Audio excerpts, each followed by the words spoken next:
¿ya? Peligro es acto, situación, foco o condición, ¿ya? Y de hecho, a ver, denme un segundito y les voy a mostrar una cosa.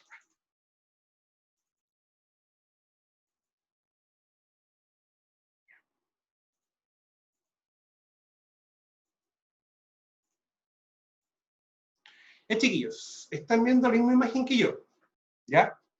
Si ustedes se dan cuenta, ahí tenemos nosotros un mini cargador. Perdón, mini cargador, una grúa horquilla, perdón, con su respectivo pallet y una persona acá, ¿ya? En sí, acá, ¿cuál sería el peligro y cuál sería el riesgo? Si alguien se atreve a decir algo.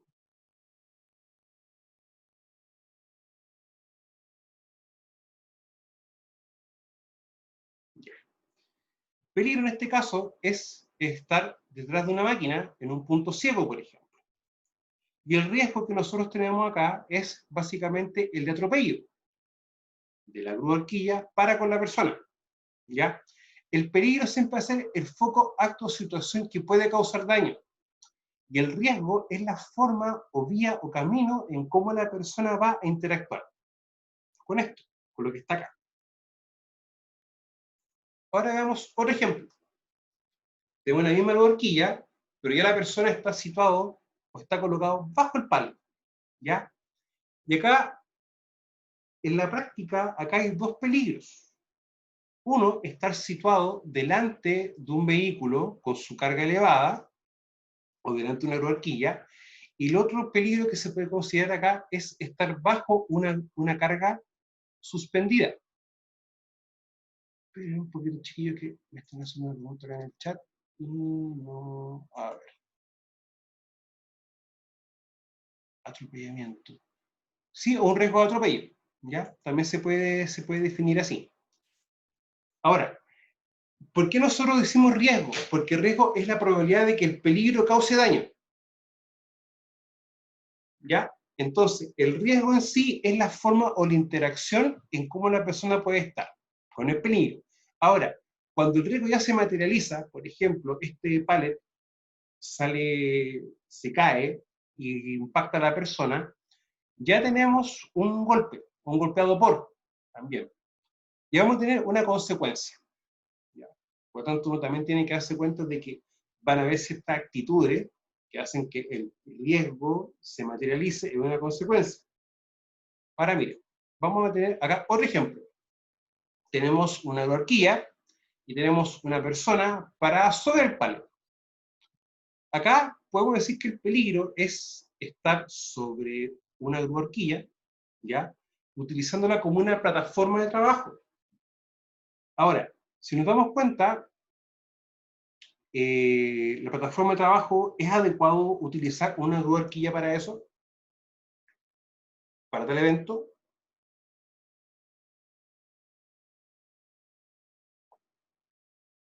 Creo que no, ¿ya?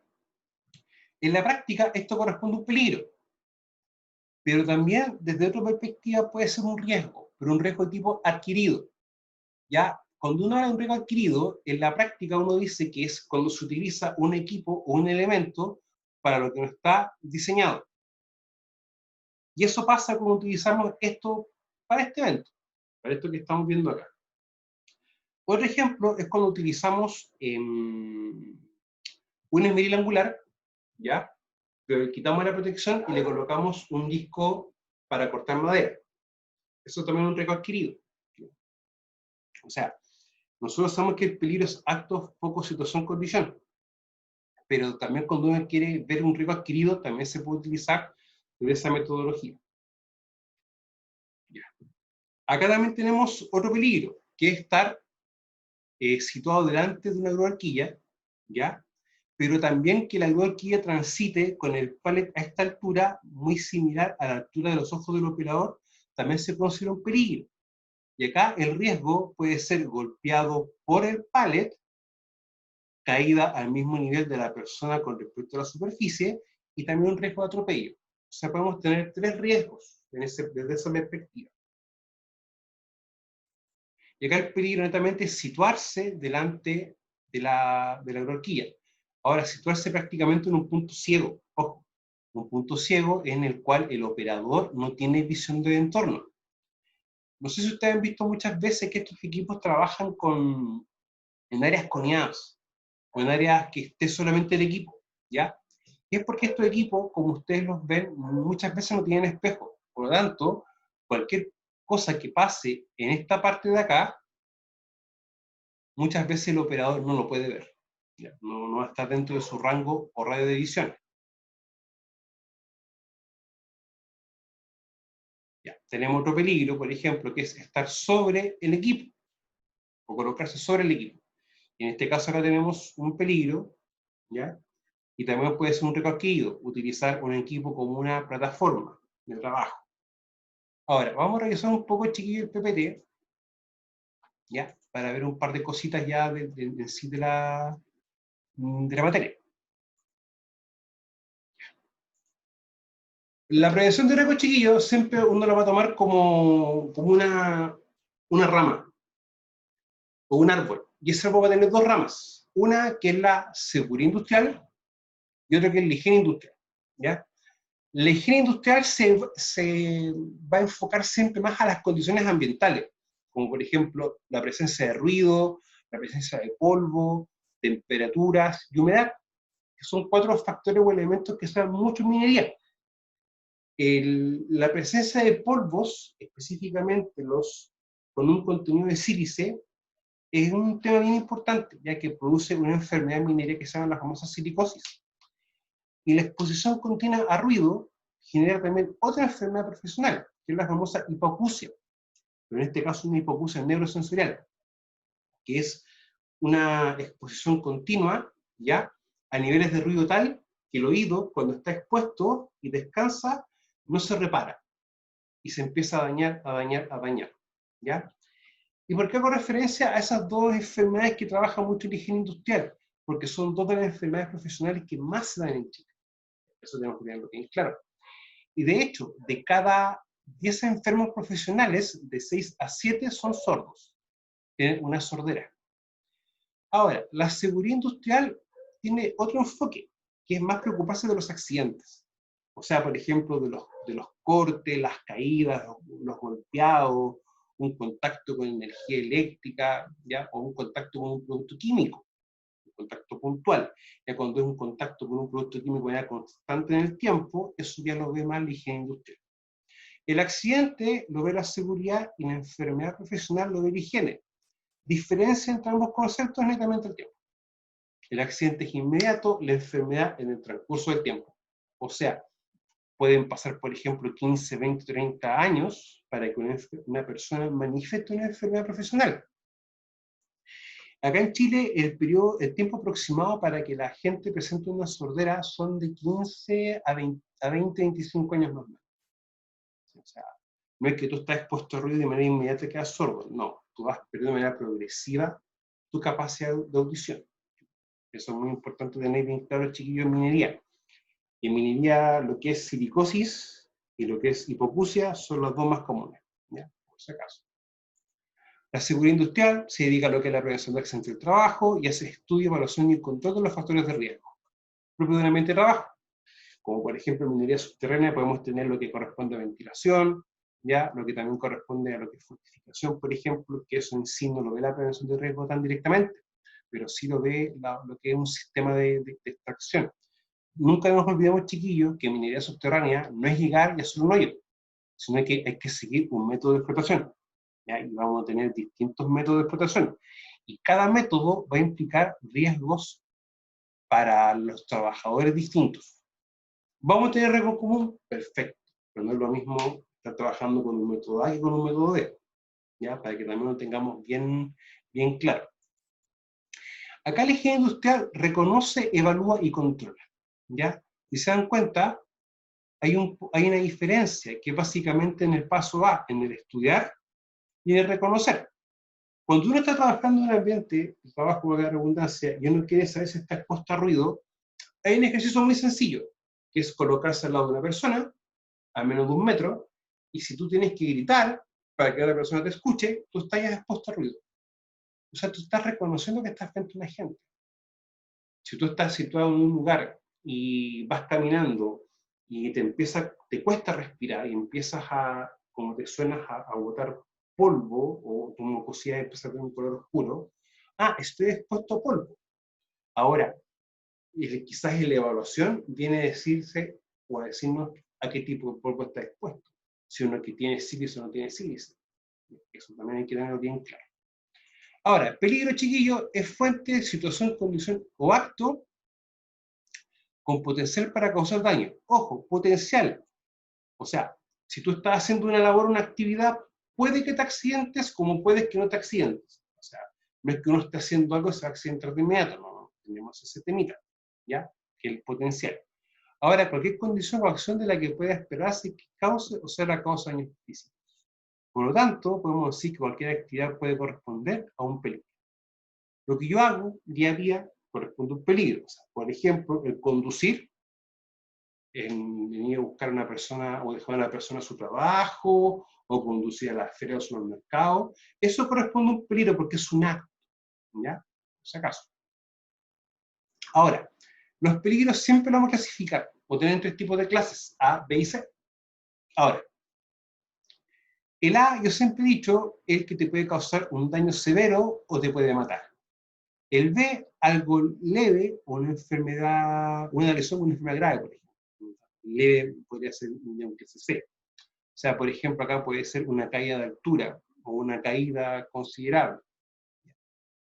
Y un clase C, por ejemplo, puede ser un corte o algo más pequeño, ya que en el fondo también las clases de peligro se van a ir diferenciando en función de su consecuencia, la consecuencia que estos puedan tener, para que también podamos tener ese otro ejemplo.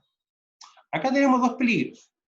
Acá estoy viendo una condición, puede ser, que la persona no utilice o esté sin su cinturón de seguridad, por ejemplo, ¿ya? O también puede ser una situación que uno está viendo, una persona sin cinturón, o un acto que está cometiendo la persona, estar sin cinturón de seguridad, ¿ya? Por lo tanto, si uno lo está viendo, uno ve una situación, pero si uno lo está cometiendo, se transforma en un acto, ¿ya? Por lo tanto, muchas veces el peligro puede tener como esas variaciones, ya que en el fondo va a apuntar a lo mismo. Ahora, acá el peligro puede ser, por ejemplo, estar bajo una carga, ya estar en un vehículo apoyado con dos palos, únicamente, eso es una carga suspendida.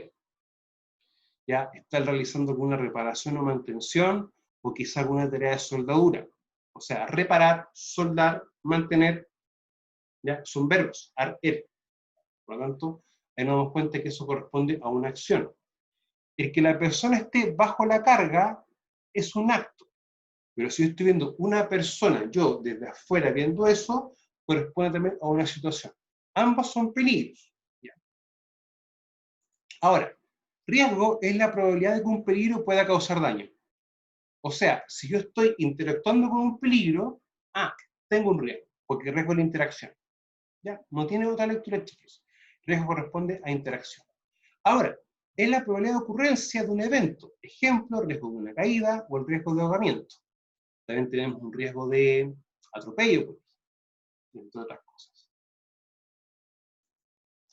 Los riesgos, chiquillos, nacen cuando interactúo con el peligro. Por lo tanto, la única forma de decir que el riesgo es cero es cuando no hay interacción con nada, con un peligro. O sea, hay una persona parada en medio de una cancha, o en un lugar solo, sin nada alrededor de ella. Ejemplo de riesgo, también tenemos contacto con energía, riesgo de incendio, riesgo de atrapamiento. Por lo tanto, debe haber un contacto, interacción y o contacto con un peligro, si no hay contacto con un peligro, no hay riesgos, ¿ya? Muchas veces las empresas dicen que trabajamos con riesgo cero. O sea, yo me digo, si el riesgo es cero, no están haciendo nada. Y eso es mentira, o sea, el peligro siempre va a existir, por lo tanto, si hay personas con un peligro, el riesgo va a estar. Eso no tiene otra lectura.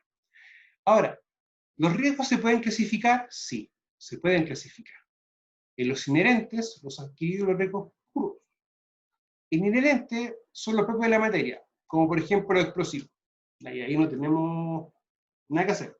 O sea, trabajar con explosivos implica riesgos bastante altos, y una consecuencia bastante alta, que es la muerte. O sea, Por lo tanto, siempre las medidas de control, o cómo yo trabajo con con el peligro, van a tener que tener también su respectiva forma en cómo yo lo puedo trabajar para no causarme un daño.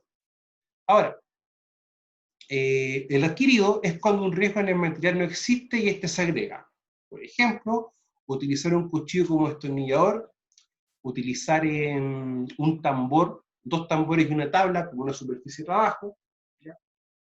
Etc. Y el riesgo puro solo existe la opción de perder. Como por ejemplo, trabajar en altura sin arnés o trabajar en un techo sin ningún elemento de que cuando tú te caigas, detenga tu caída. ¿Ya? Ahí vamos a hablar de un riesgo puro en ese aspecto. Ahora, ejemplo de riesgo tenemos, ¿sí? Acá tenemos un peligro que es cocinar. Y si yo digo ejemplo de riesgo, ¿por qué parto con el peligro? Ya. Primero identifico el peligro. Digo, esto es lo que estoy haciendo. Por ejemplo, en minería subterránea tenemos una cosa que hay que hacer siempre, que es la famosa acuñadura. Acuñar corresponde a un peligro. Y nosotros estamos puestos, por ejemplo, en ese caso, un riesgo de planchoneo. ¿Ya? Ahí tenemos un riesgo, en el fondo, de la interacción, o cómo yo trabajo estoy interactuando con el peligro. Que ahí me lo da una condición del ambiente de trabajo. Ahora, si tengo mi peligro que es cocinar, los ejemplos de riesgo cuáles serían: contacto con objetos calientes, riesgo de incendio, contacto con objetos pulsantes y otros. ¿Ya? Quizás en una cocina industrial con muy poca ventilación podemos estar expuestos a una carga térmica. Eso también se puede considerar como un riesgo. Ahora, yo identifico mi peligro, reconozco el riesgo y digo después, vamos a controlar. Controlamos nuestros riesgos. Lo importante de las medidas de control es que son medidas adoptadas a través de toma de decisiones. O sea, yo voy a decir, este riesgo lo controlo y este no lo controlo. Este sí y este no. Hasta un punto, legalmente hablando, la ley me obliga a que yo debo controlar todos mis riesgos. Todos. No te dice cuál, todos. Pero lo que uno hace, bajo ese punto de vista, es dedicarle como más energía o más recursos a los riesgos más críticos. ¿Ya? O sea, si tengo un riesgo de incendio versus un riesgo de caída al mismo nivel, o caer mientras voy caminando por un piso recto, un piso liso, lógicamente voy a vigilar más ese riesgo. Ahora, tratar y reducir los riesgos de accidentes del trabajo y enfermedades profesionales. O sea, yo con las medidas de control voy a hacer que el riesgo quizás no se concrete y voy a reducir quizás su consecuencia. Eso es el objetivo de la medida de control. Ahora, en el caso chileno, siempre vamos a trabajar las medidas de control en esta secuencia, con estos tres tipos: en medidas de ingeniería, medidas administrativas y elementos de protección personal. ¿Ya? La medida de ingeniería uno siempre la trabaja en la fuente donde se está originando el peligro o en el ambiente de trabajo. La medida administrativa siempre va en el medio y en los trabajos. Y los elementos de protección personal siempre sobre la persona, sobre el trabajador, como se ve. ¿Ya? Que el EPP, chiquillo, no es que tú lo uses y no te va a pasar nada. O sea, si yo utilizo, por ejemplo, un lente como protector y existe alguna proyección de partículas, lo que hace el lente es detener la proyección. ¿Ya? No va a evitar que la proyección no se siga dando, pero sí va a evitar que ésta golpee a tu cara. ¿Ya? Por lo tanto, muchas veces las empresas parten con el EPP y no ven un poco más allá de que el EPP es un complemento. Ahora, la ley siempre me dice que debo privilegiar mi ingeniería, trabajar en la fuente, pero en ningún momento la ley me prohíbe que yo pueda trabajar con los tres elementos en simultáneo, o los tres elementos en paralelo. Ahora, chiquillos, nunca se olviden de esto. Los peligros se identifican, los riesgos se reconocen y evalúan, las medidas de control se trabajan, valga la redundancia, en el trabajador y en el ambiente de trabajo, ¿ya? Y las consecuencias van a ser siempre accidentes del trabajo o enfermedades profesionales, ¿ya? Desde un punto de vista legal. Yo siempre coloco las medidas de control con un color distinto, un color diferente, netamente porque esa es la diferencia, ¿ya? O sea, quizás no es lo mismo estar cortando y que tú te pases a llevar un cuchillo en tu mano con un guante que sin un guante. Ahí tenemos diferencias. Por lo tanto, quizás con un guante va a ser un corte pequeño y con un guante va a ser sin un guante, perdón, va a ser un corte más grande. Por lo tanto, la medida de control, como se esté trabajando, va a definir bien cómo va a ser la consecuencia. ¿Ya? Chiquillos, les voy a dejar de compartir la diapo y me interesa si ustedes tienen alguna duda o consulta con respecto a estos chiquillos, porque les repito, los conceptos siempre tienden a confundirse.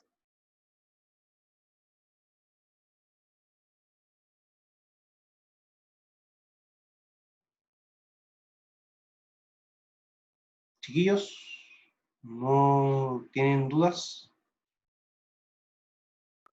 Oiga, profe, Dígame, Brandon. en el momento que se aplican las medidas de control, ¿Mm? bajan los riesgos, pero el peligro va a seguir ahí, ¿verdad? El peligro siempre va a estar. ¿Ya? Mira, te pongo el siguiente caso. A ver. Tú vas conduciendo y utilizas un cinturón de seguridad. ¿El cinturón de seguridad es una medida de control? ¿Sí o no? Sí, Sí. El peligro es conducir. Por lo tanto, ¿qué riesgo nosotros estamos expuestos al conducir? a chocar o ser chocado. ¿Ya? Choque o colisión, ¿no es cierto? Que tenemos un riesgo de atropello. ¿Ya? O en el fondo, impactar a algo o a alguien. Si tú tienes una medida de control, como un cinturón de seguridad, y tú chocas, ¿qué trabajo o qué efecto hace el cinturón sobre la persona? Que no pueda salir eyectado del vehículo, ¿no? ¿No es cierto? Pero ¿qué pasa si, por ejemplo, la persona no tiene la medida de control como el cinturón? ¿Qué va a pasar con ella si el vehículo colisiona a algo o impacta algo a una velocidad alta, a una alta energía? Sale eyectado porque no tiene ninguna cosa que lo afirme. Claro, entonces, si nos damos cuenta, el peligro va a estar. Y la consecuencia, uno más o menos la sabe. Pero la medida de control hace la diferencia, ¿ya? En que la persona viva o no viva, salga eyectada o no salga eyectada. Hay que entender eso. O sea, si por ejemplo estamos trabajando en un lugar donde hay polvo en el ambiente, y uno utiliza, por ejemplo, un respirador, yo sé que automáticamente, con unos filtros, en este caso, si es polvo, tiene que ser con un filtro P100, yo sé que al estar respirando, el polvo va a quedar en el filtro, y a mí me va a ingresar una porción de aire limpio. Por lo tanto, esa es la medida de control. La medida de control en el fondo va a hacer que el peligro o la interacción que tenga con el peligro sea la menor posible. Existen distintos tipos de guantes. ¿Ya? Por ejemplo, también están los guantes para soldar, que son los guantes más gruesos, o para tomar un objeto caliente. Si tú tomas un objeto caliente con un guante, tú vas a sentir calor, sí, pero mucho menos. Y quizás no va a tener una consecuencia que puede ser una quemadura. Distinto es el caso si tú vas a tomar un objeto sin una protección, sin un guante, y lo tocas y te quemas. ¿Ya? En los ejemplos que hemos visto, si nos damos cuenta, el peligro va a estar. Y la medida de control hace como una barrera entre el peligro y la persona, como que va trabajando sobre el riesgo. ¿Ya? No sé, chiquillos, si eso se entendió. Sí, profe, quedó claro. ¿Ya? De chiquillos, por favor, revisen la diapo 2 y 3. ¿Ya? Por favor, revísenlas, porque de ahí ya, porque esta semana hacemos la prueba 1 y ya la próxima semana tenemos la prueba 2. ¿Ya? Chiquillos, por favor revisen las diapos. La diapo no está nada compleja, nada difícil, ¿ya? La van a ver en un rato bien corto, ¿ya? Para que lo puedan ver, chiquillos, ¿ya? Así que, por favor, estudien para el día lunes. Yo les voy a estar enviando el enlace, ¿ya? Creo que el mismo lunes o un día antes, para que nos podamos juntar. Ya, chiquillos, que tengan un buen día. Hasta luego. Hasta luego. Chao, chao.